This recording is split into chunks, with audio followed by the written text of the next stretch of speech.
This is the first edition of my new web series called Heal the Ill. This is Taz, and I'm sitting here with Shayna from New York. How you doing today? Okay. I'm just glad to have you here. I admire your transparency.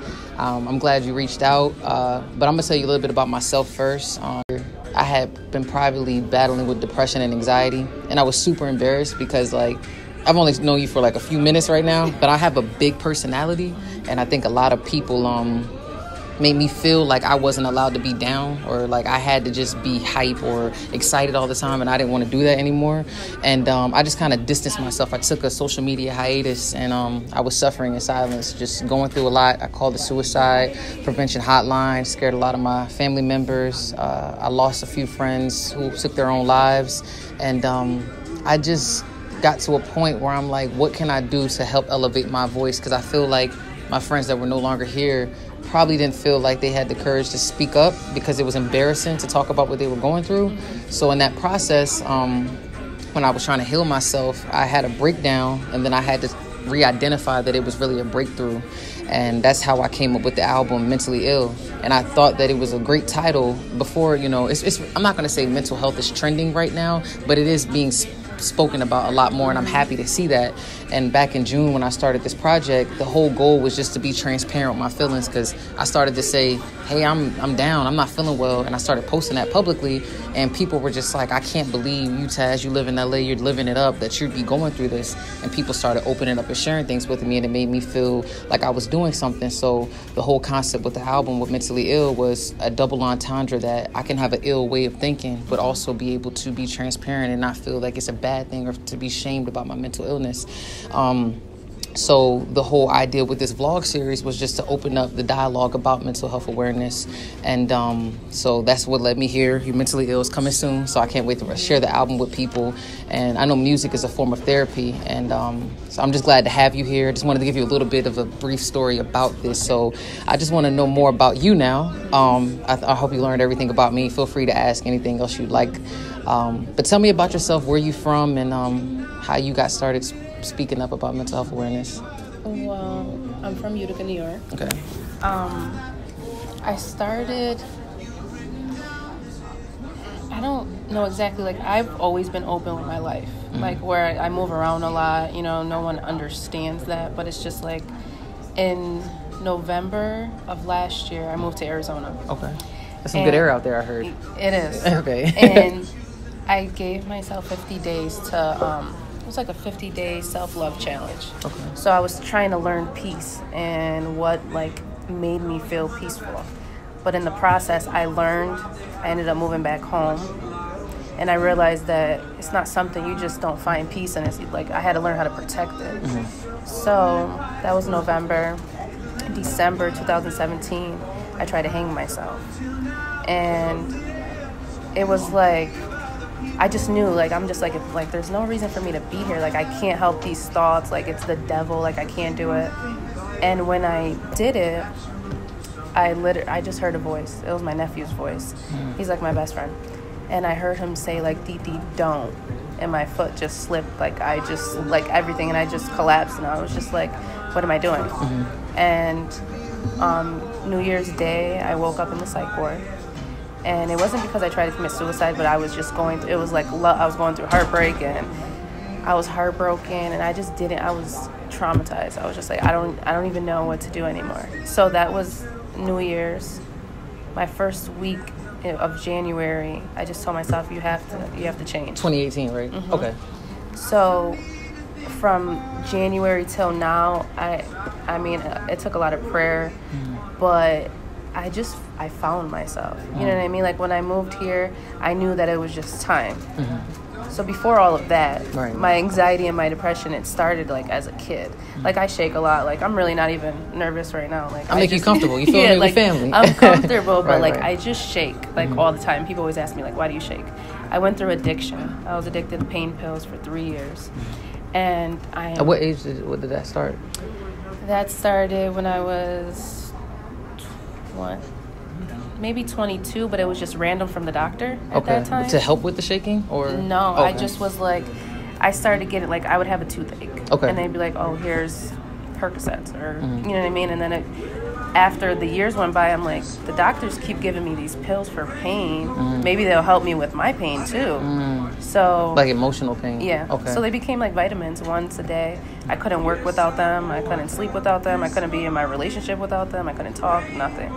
So now it's a year and a half without them.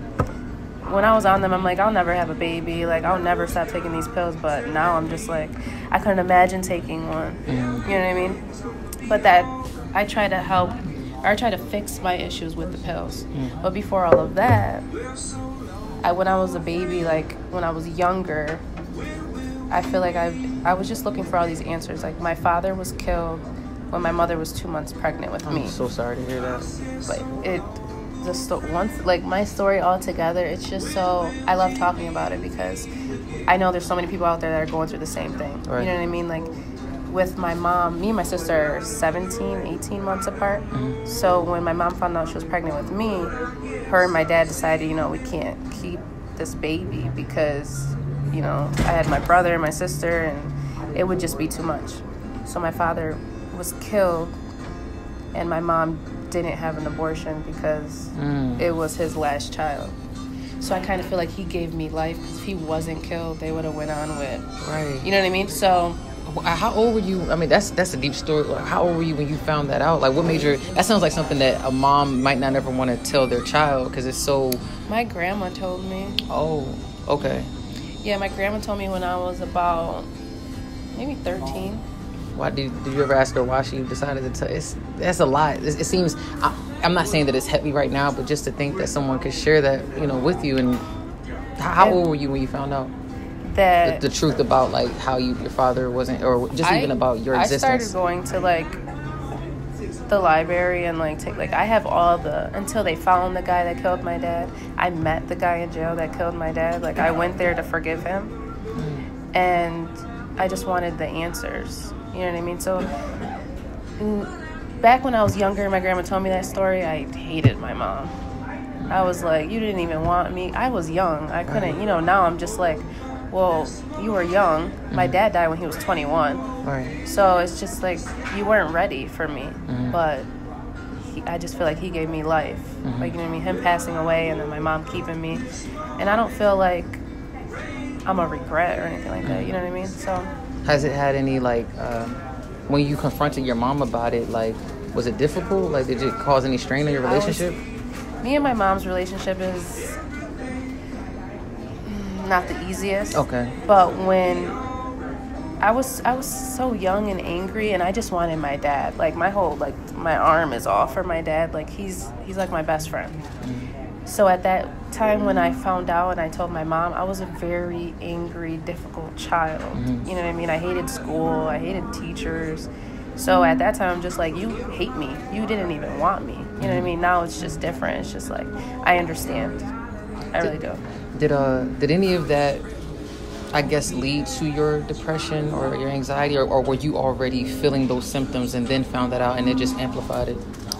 I think that has a lot to do with it because I felt so lonely as a kid. And for years, I just searched for love.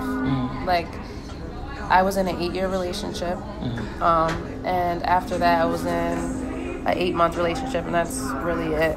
But I was looking for this love in these people that I had to give myself. Right. And now that I know that, I love being alone. I love sleeping alone.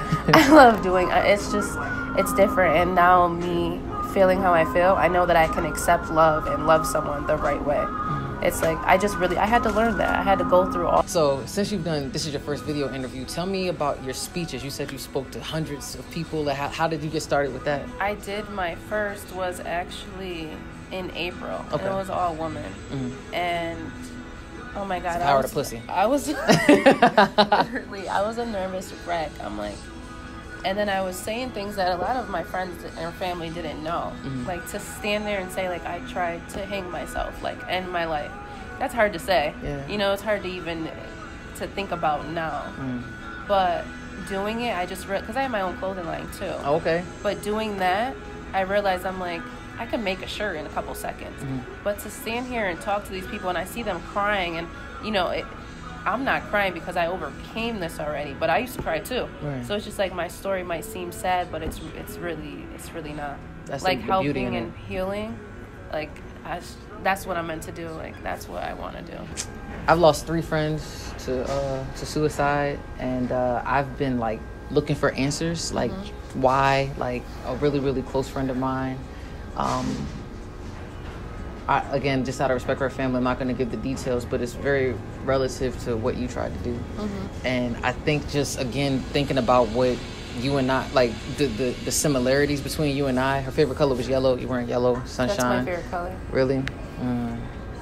Wow. Yeah. I wear yellow, like, all the time. Yeah. Damn. It reminds me of the sun. Yeah, they call her Sunshine. Martinez, her name was Sonia. That's my name on Instagram. People call me Sunshine.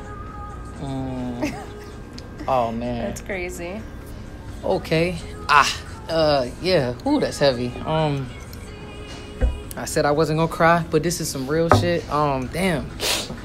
Yeah, that is her. That is her Instagram name. And when I made the album, and I'm gonna show you the cover of it. I decided to make use yellow because I wanted that to be like my symbolism of man. This shit's heavy. Ooh, your nickname is Sunshine.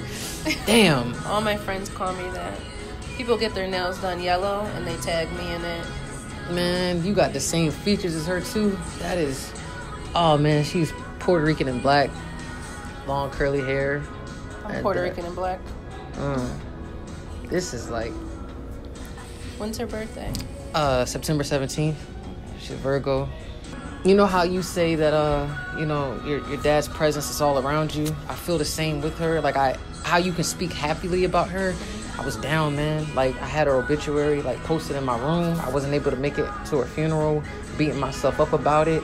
And once I came up with the album and I just started making music and speaking about it, I felt like I wasn't mourning her anymore. You know, when the sun shines, or just being at peace with it. And I feel like in losing her, I found my voice, and that literally this is why I'm doing it. And to have so much, like, to the first interview, your nickname to be Sunshine, and you're Puerto Rican and black, and just to have all these different like similarities to each other, it's like God is working. How are you doing right now, like in this present moment, as far as have you ever been professionally diagnosed with anything? I mean, I was on medication for depression. Okay. I had them for months before I actually, because I wanted to fight it, because I was addicted to pills. So why do I want to take a pill to help something else? Right. But I took them for about 4 days, and I felt like I was losing my mind. And it was for depression, but like my shakes and stuff like that, that's anxiety. It's not like my depression. I really had to fight through. I mean, the people because I'm very open, and a lot of people say, like, why do you say that, or how can you tell the world that you were addicted to pills? Like, aren't you embarrassed? Like, at the end of the day, I want to be me. Right. So if I can't talk about these things or I believe that God put me through all this stuff for me to help someone. Yeah, to help heal the ill. I have to talk about it. Right. I have to. But I just feel like now, I used to have maybe one good day out the whole week. Now, I don't remember the last time I had a day in the darkness. Like, you know, it hasn't been dark for me. And it's just like, it's a blessing. Is it because you are the sunshine? Yeah, You don't have any dark days, but what makes you happy? Like, what do you love to do for fun? Like, well, what I had to do to get out of it was like, because being on the pills, I couldn't work, so I had to quit work. And then going through depression and stuff, I didn't want to be around anyone. So I started volunteering it's called Out of the Darkness Walk for people that committed suicide. And I just did it. Is this in New York? Or? Yeah, it wasn't in New York. It was a couple weeks before I moved here. We did it. And even being there, just seeing, like, we released balloons to everybody we lost to suicide. And they did that for Sonya too, man. It's so many balloons. And I forgot the exact amount, but they said, like, every couple seconds someone commits suicide. Yeah. Worldwide. And it's like, there's not too many people that are talking about this. Yeah. So that's why I'm just making it my job. Like, I don't care what people think. There's so many people that they don't even know how to use the words or what to say. So I just feel like I had to do that. I I had to have patience. I had to be alone. I had to be alone. I had to learn how to sleep alone, be alone. Like, I used to always, like, get out of my relationship and just feel like I needed to talk to somebody or text somebody. Yeah. I used to be afraid to talk. You shouldn't me. The way we talking. I used to be afraid to talk, to be me. Like, I'm so silly. You know what I mean? And so hyper, like, always dancing. I didn't do that. Yeah. This like, year? That is all no, like this past 2 weeks. For you. What's that for Shayna? I want to talk. Like, I want to spread my story all over Atlanta, everywhere, until it just keeps going to Cali, to all everywhere. I just really want to I feel like there's so many people that they just don't know. You know, I hear that all the time, like, I don't know. And I just tell people, like, you know, a lot of people come to me and they're just like, they want to die, or, you know, and it's like, people think, like, that's so stupid, why don't they just do it? It's like, I know what it feels like to literally want to die. Like, and I remember when you said something like, you know, to not be labeled as crazy, or because that's what some people really think, like, oh, she's crazy. Like, no, I just really want to get out there and just tell people it's okay to feel how you feel. A lot of people, they know where to go to work out their body, but they don't know where to go to work out their mind, whether it's therapy, whether it's yoga, whether it's meditation. What are some of the things that you do to help strengthen your mind on a daily basis without figuring out how to have a relapse? And like, I pray a lot, and I write everything down, everything I want to accomplish. My dream car, I can't draw, but like I'll just draw it out. I put sticky notes everywhere. Like me and Mary Jane, like all over the mirror. I got it from her. Oh yeah. I got it from her, but like with poems and stuff, or like. Oh, so you do poetry? I do. Oh, okay. I only did it once in front of other people, which was my 1 year from addiction, like recovering. And I was shaking because I shake so much, so I can't hold the mic by myself. So usually I have somebody hold it, but that was just. Remember, I told you I spoke in front of so many people, but poetry night was like 30, and I was a mess. Really? But I do write poetry. I really hope and pray someone hears my story and they just ask me, can I please write a book? About you? Tell them, yes. Yeah. Let's do it. I will talk all day. We could lay back, whatever, but I don't want to put it together. I just want to be heard, and I just want to see you. You know what I mean? I want people to see me, and I just want to speak. So more events. No, for real. But I'd like to talk in front of a lot of people. Yeah. Well, listen, word is bond. I said it on camera. You know, I'm a woman of my word. We're going to do whatever we can to help you, Shayna. And I want you to let people know where they can book you, where they can follow you, if they need help, if you're open to letting people talk to you. Just plug yourself. Tell people wherever they... Instagram and Snapchat, they're both Shayna Justine. Thank you so much. Hail the Ill. Mentally Ill EP is on the way. Thank you so much. Make sure you get your CAS coffee mug so you can drink your tea and we can have some therapy. You feel me? Okay, cool. Follow Tasmania Show. Shout out to the CAS agency. Thank you so much for tuning in. Peace.